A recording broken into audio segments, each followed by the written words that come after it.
బజీ గారు నమస్తే అండి. నమస్తే అండి. జగన్మోహన్ రెడ్డి పదే పదే అంటున్నమాట, నేను వస్తే రాజధానిని మార్చేస్తాను, ఈ రాజధాని చెల్లదు అనే మాట. అసలు ఎలా చూడాలంటారు దీన్ని?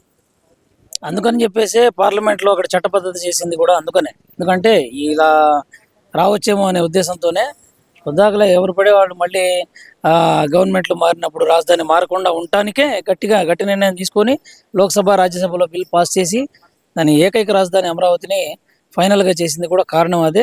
ఎవరన్నా వచ్చి మార్చాలి ఈ విధంగా జగన్ చెప్తున్నాడంటే నేను ఒకటే చెప్తున్నానండి, ప్రజలు ఈసారి తిరగబడతారు. ఎందుకంటే రాజధాని విషయంలో మాత్రం ఇలాంటి వేషాలు వేస్తే ఇప్పటికే మనం చాలా వెనకబడి ఉన్నాం. టైం వేస్ట్ అయిపోతుంది అంతా. రాజధాని సరిగా లేకపోవటం వల్ల పెట్టుబడి పెట్టేవాళ్ళు రాలేకపోతున్నారు, భయపడుతున్నారు. వాళ్ళు ఇది ఉంటుందో లేదో, ఇది చేస్తుందో లేదో, ఆయన వచ్చి మారుస్తాడు, ఈయన వచ్చి మారుస్తాడు. అది ఎంత దారుణం అండి అసలు. అట్లా మొన్న కూడా అలాగే పోయినసారి కూడా అది ఇది health university, NTR health university పేరు బోర్డు తీసేసి వైఎస్ఆర్ హెల్త్ యూనివర్సిటీ అని పెట్టడం ఏందండి అసలు? ఎంత దారుణం చెప్పండి. ఆ సర్టిఫికెట్స్ ఇప్పుడు చదువుకున్న పిల్లలు ఉంటారండి, పాతకాలం నుంచి ఆ యూనివర్సిటీ కింద డిగ్రీస్ పొందిన వాళ్ళు ఉంటారు. అందరి సర్టిఫికేట్లో doctor NTR health university, doctor NTR health university అనేది ప్రింట్ అయి ఉంటుంది. వీళ్ళు వచ్చేసి మళ్ళీ డాక్టర్ వైఎస్ఆర్ యూనివర్సిటీ అని చెప్పేసి అలా పెట్టడం అనేది, అది మళ్ళీ వీళ్ళ సర్టిఫికేట్లు పాత వాళ్ళు ఏం కావాలా, ఎలా ఉండాలా? ఆన్లైన్లో కొడితే ఈ యూనివర్సిటీ పేరు మారిద్ది, ఇది ఫలానా ఉంది ఫలానా మారిద్ది అని చెప్పి చెబుతారా? ఇంటర్వ్యూస్కి వెళ్ళాలన్నా ఇబ్బందే కదా. అలాంటి జోలికి వెళ్ళకూడదండి అసలు. అవన్నీ ఒక సిస్టమ్ అనేది తయారైనప్పుడు ఆ సిస్టమ్ని ఎప్పుడూ డిస్టర్బ్ చేయకూడదు. సిస్టమ్గానే నడవాలి. యూనివర్సిటీ పేర్లనే తీసుకొచ్చి యూనివర్సిటీ పేర్లనే మారుస్తూ ఉంటే ఇంకా అసలు ఏంటి అసలు? ఏమి కొత్త యూనివర్సిటీ ఒకటి పెట్టుకోండి. ఇప్పుడు ఏదన్నా, ఇప్పుడు మా నాన్న పేరు మీద నేను ఒక యూనివర్సిటీ పెట్టుకోవాలనుకోండి, నేనేం చేయాలి? నేను కొత్తగా ఎస్టాబ్లిష్ చేసుకోవాలి, డీమ్డ్ యూనివర్సిటీ తెచ్చుకోవాలి, దాన్ని డెవలప్మెంట్ చేసుకోవాలి. అలా చేసుకోవచ్చేమో కానీ ఎప్పటి నుంచో సాగుతున్న ఒక ప్రభుత్వ యూనివర్సిటీ పేరుని మీరు ఒక్కసారిగా మార్చేస్తే పాత సర్టిఫికేట్లు ఎట్లా అవుతాయి? అలానే ఈ యొక్క రాజధాని విషయంలో కూడా మీరు చెప్పినట్టుగా మళ్ళీ నేను వస్తే మారుస్తానంటే మీరు ఇక ప్రజలు ఎందుకు వేస్తారండి ఓటు? అంటే ఆయన అంటుంది ఏంటంటే ఇది ఒక డెత్ ప్రాజెక్ట్ అనే లెక్కలో చెప్తున్నాడు. అమరావతి అనేది ఒక డెత్ ప్రాజెక్ట్. అసలు ఏకంగా బొత్స సత్యనారాయణ గారు అయితే నాకు శ్మశానమే కానొస్తుంది అక్కడ అనే మాట అయితే అంటున్నారు. ప్రాజెక్ట్ డెప్తే కావచ్చండి, నేను కాదనట్లా. దానికి ఎలా చేయాలి, ఏం చేయాలి, మీ సలహాలు సూచనలు ఇవ్వాలి కానీ డెత్ ప్రాజెక్ట్ కాదు, అదొక ఒక రకంగా చెప్పాలంటే శ్మశాన నగరం డెత్ ప్రాజెక్ట్ అంటున్నారు వాళ్ళు.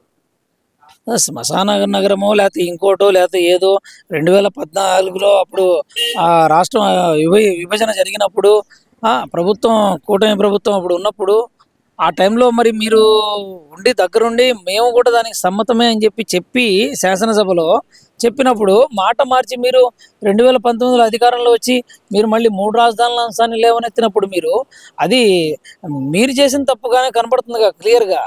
ఎందుకంటే అది డెత్దో శ్మశానమో లేకపోతే ఏందో అది తెలియాలంటే దాన్ని మనం అందరం కూడా తలా ఒక అభివృద్ధి దిశలో వేయడానికి తలా ఒక చేయాల్సిన పరిస్థితి. కానీ మరి ఏమన్నా రెడీ అయ్యి ప్యాకేజీ అది ముందు నుంచి ముస్తాబైనది ఏం కాదు కదా. అది హైదరాబాద్ లాగా సికింద్రాబాద్ లాగా ముస్తాబైన నగరం అయితే కాదు కదా.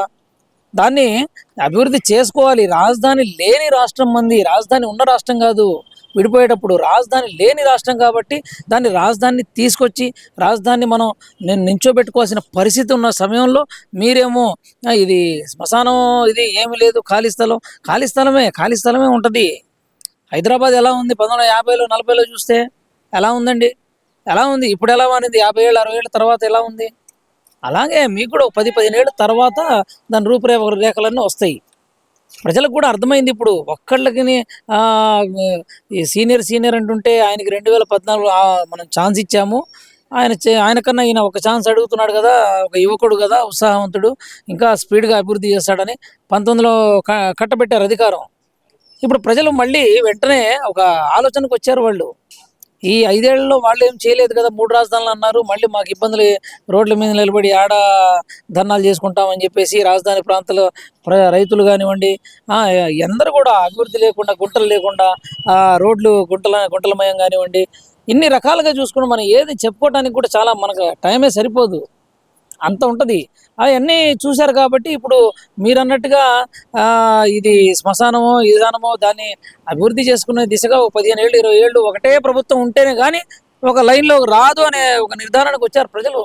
ఎక్కడ జగన్మోహన్ రెడ్డి చెప్తుంది ఏంటంటే ప్రజలందరూ ఇప్పటికే నా వెనకమాలే ఉన్నారు, నేను ప్రజలతో పాటు నడవడానికి సిద్ధంగా ఉన్నాను, సంవత్సరంన్నర పాటు నడుస్తాను వాళ్ళతో పాటు, మామూలుగా కాదు ఈసారి కొత్త రకంగా ఉంటుంది మన పరిపాలన అనే మాట అయితే ఆయన చెబుతున్నాడు కదా. మరి ఇంకోసారి నమ్మటం అనేదండి ఇవన్నీ జరగవండి. ఎందుకంటే మనం ఏదో చేసి చూపిస్తాం కాదు, చేతిలో ఉన్నప్పుడు ఏం చేసి చూపించారనేది అడుగుతారు ప్రజలు.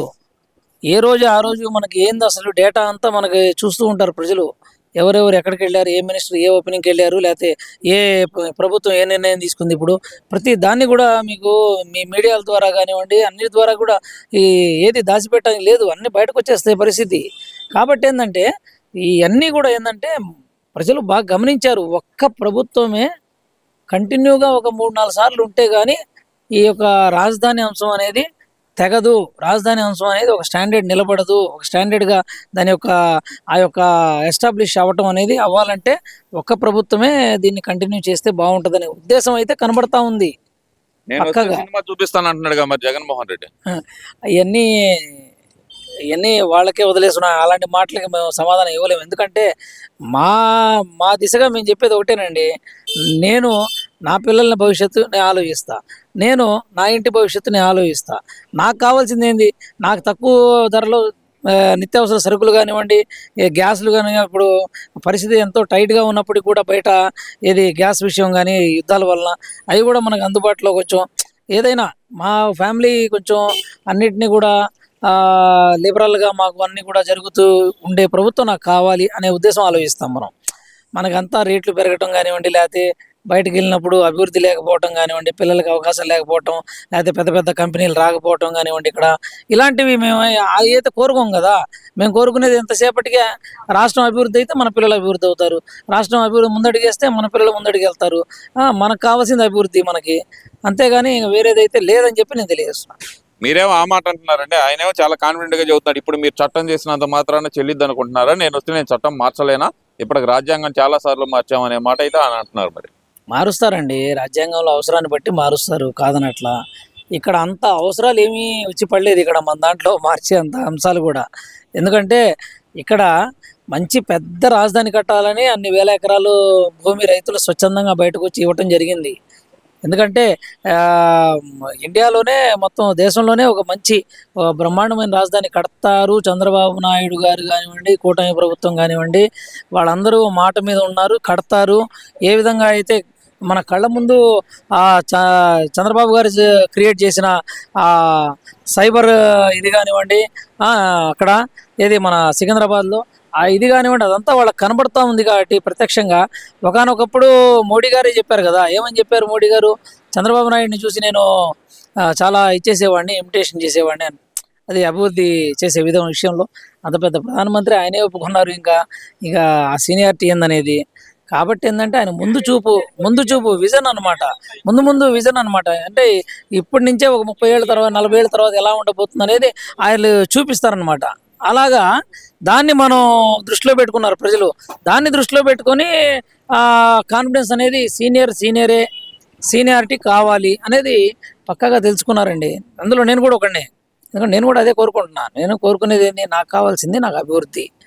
రాష్ట్రం అనేది వెనకడుగేయకుండా ముందుకు వెళ్ళిపోతూ ఉండాలి, వెనక్కి చూడకుండా.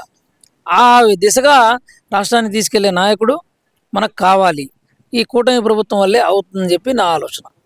మీరేమో ఆ మాట అంటున్నారు, ఈ కూటమి ప్రభుత్వం అప్పులు చేయటం తప్పితే ప్రజలకు మేలు చేస్తుంది ఏం లేదనేది వైసీపీ నాయకుల వాదన. మరి అప్పులు చేయకుండా ఎలా ఉంటుందండి? రాష్ట్రం పరిస్థితి ఎలా ఉంది? రాష్ట్రం ఏ పరిస్థితి నుంచి ఏ పరిస్థితికి వచ్చింది చెప్పండి. తెలంగాణలో విడిపోయినప్పుడు అక్కడ ఏమన్నా ఆదాయం 50% ఇవ్వండి అని ఇప్పించారా? మాకేమన్నా ఎవరైనా పోరాడారా ఇప్పించి కావాలని చెప్పేసి? వీళ్ళు ఎవరో మాట్లాడుతున్నారు ఇప్పుడు. అట్లా చెప్తున్నానండి. ఇప్పుడు ఆ టైంలో సెటిల్మెంట్ సరిగా చేయలేకపోయారు కదా. మరి మీరన్నా ఏం చేశారు? మీరన్నా పోనీ వాళ్ళు అడిగేదానికన్నా ఏంటంటే, రాష్ట్రాన్ని ఆ టైంలో డబ్బులు రాలేదు, మనకి ఇన్కమ్ రాలేదు, మనకి ఏమీ లేకుండా అసలు ఏమీ లేని ఒక రాజధాని లేని రాష్ట్రాన్ని మనకి ఇవ్వటం జరిగింది. ఆ టైంలో ఏం చేస్తారు? ఇక ఆ టైంలో అప్పులు చేయకుండా ఏం చేస్తారండి? అన్నీ అప్పులే ఉంటాయి. మరి అప్పులు చేయకపోతే మరి ఏదైనా ఆపుకుంటాం మనం? ఏ సంక్షేమం ఆపుకుంటాం? ఏ డెవలప్మెంట్ ఆపుకుంటాం? ఇంటి దగ్గర మనం అలా వదిలేసి కూర్చోలేం కదా, శానిటైజేషన్ ఉంటుంది. శానిటైజేషన్ వాసన కొడుతుంటుంది, ఊరుకొని కూర్చోగలం మనం చేయించకుండా? మరి వాళ్ళకి జీతాలు ఇవ్వాలి కదా వాళ్ళందరూ ప్రభుత్వం సంబంధించిన సర్వీస్ చేసే వాళ్ళందరూ జీతాలు ఇవ్వాలి కదా. జీతాలు ఇవ్వాలంటే మరి అన్ని అభివృద్ధి పనులు అన్నీ ఏమీ ఆపుకోలేం కదా. ఏం ఆపుకుంటాం మనం? అప్పులన్నీ ఏమి చేయకుండా ఆపుకోవాలంటే రాష్ట్రంలో ఏమి లేదు. ఇన్కమ్ కొంచెం కొంచెం ఉంది ఇన్కము. ఆ ఇన్కమ్తో దాన్ని అట్లా అట్లా ఆ, తెచ్చిన అప్పులకే ముందు వీళ్ళు చేసిన అప్పులకే మరి ఏంది వాళ్ళు అట్లా నడిపారు? అప్పులు చేయకుండానే నడిపారా? ఇదేంటంటే ప్రభుత్వం అనేది ఏదున్నా సరే అవసరాన్ని బట్టి అప్పులు చేయాల్సిన పరిస్థితి ఉంటుంది. అప్పులు చేస్తారు, తీరకుండా ఉండవు, మెల్లగా తీర్చడానికే ప్రయత్నం చేస్తారు. ఎందుకంటే మంచి మంచి కంపెనీలు వచ్చినాయి అనుకోండి, ఎంతసేపు పట్టింది చెప్పండి? అభివృద్ధి జరిగిందనుకోండి, మొదలవుతుంది ఇప్పుడే. ఓ వరదలాగా మొదలై బాగా స్పీడ్గా పరిగెత్తుకుంటా అభివృద్ధి మొదలుపెట్టింది అనుకోండి, ఎంతసేపు అండి? ఆ అంచనా కూడా ఆ అంచనా లేకుండా అయితే కూటమి ప్రభుత్వం అనేది అప్పులు చేయడం అనేది ఉండదు. ఒక అంచనాతో నడుస్తుంది, ఒక అంచనాతో వెళ్తుంది. తప్పనిసరిగా వాళ్ళు సక్సెస్ చేసి చూపిస్తారని నేను అనుకుంటున్నాను. Thank you.